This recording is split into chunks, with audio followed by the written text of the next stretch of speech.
মেয়েরা, আমি জানি কি হয়েছে, আমি বলি বসে। এমনি করে কেন কথা বলো তোমরা? পৃথিবীর কোনো মেয়েরই, সেটা 15, 16, 17, 18, 19, 20, 21, 22, 23 হোক, পৃথিবীর কোনো মেয়ে এভাবে কথা বলে না। অ্যাটলিস্ট 15 বছরের পরে থেকে কোনো মেয়ে এভাবে কথা বলে না।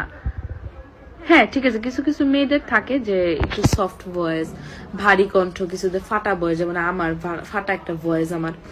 কিন্তু এভাবে তো কোনো মেয়ে কথা বলে না যে ঠোঁটারে বাক্সর মতো জানো কি হয়েছে, এমনি করে কেন কথা বলো তোমরা? মানে কি আমি বুঝি নাই যে যারা এভাবে কথা বলো তোমাদের কি মনে হয় কিউট লাগে তোমাদের? হ্যাঁ মানে কিউট লাগে। এখন জাস্ট তুমি এটা দেখো যে ধরো আমি কথা বলতেছি, হ্যালো গাইস, আজকে আমি আমার মনটা নিয়ে খারাপ, আমি আজকে কত এমনি করে যদি কথা বলি